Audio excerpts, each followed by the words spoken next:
สวัสดีทุกคนมื้อนี้นะคือกดช่วยกดแชร์กดไลค์เด้อท่านผู้ชมมื้อนี้อืมเมียสิบอกเลิกนะพี่น้องช่วยกดแชร์กดไลค์เด้อท่านผู้ชม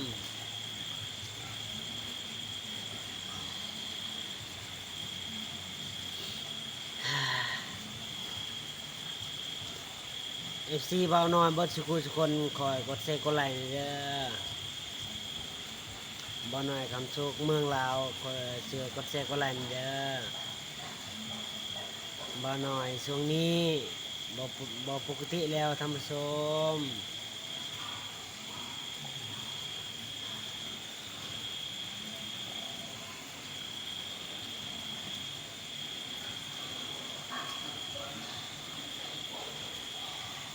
ช่วงนี้บ่น้อยกำลังเมาเบียร์แดเนาะแล้วก็เมียบอกเลิกเนาะ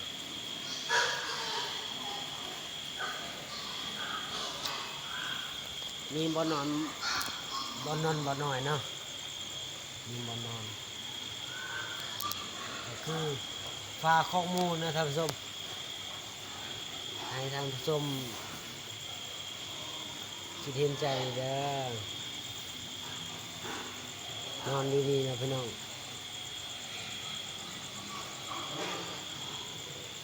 นอนดีๆแหละพี่น้องช่วยกดแชร์กดไลค์เลย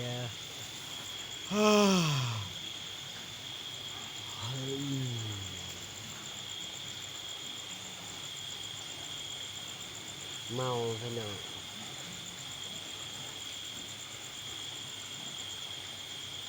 แม่บอกไม่เตือนแล้วแต่บอกพังก็แม่เนาะอันนี้ก็ขอโทษขออภัยนะแม่เด้อแม่เด้อลูกพังก็เองเนาะ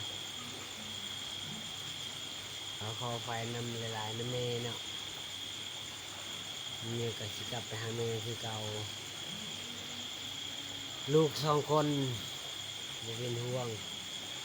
ก็เป็นห่วงอยู่พี่น้องแต่ว่าลูกบ่ไปนำก็ลูกไปนำกับสิเลี้ยงเนาะเดี๋ยวขอยจะขึ้นนับอันนั้นจะขึ้นให้เด้อลูกสาวกับลูกชายเนาะลูกสาวลูกชายเขามีแล้วในช่อง YouTube เพิ่นนั่นพี่น้องช่วยกดแชร์กดไลค์กด Subscribe เด้อเพราะว่าช่วงนี้ออกหักพี่น้องช่วยกดแชร์กดไลค์เด้อ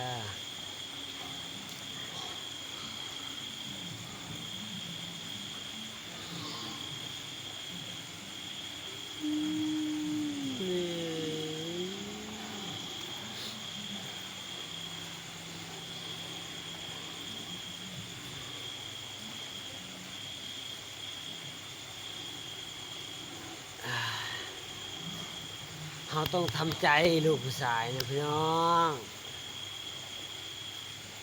ไม่ต้องให้นำผู้หญิงคนเดียวสบายดีเด้อสบายดีเด้อทุกคนเนาะสบายดีเนาะพี่น้องผมไปไว้ทุกคนเนาะ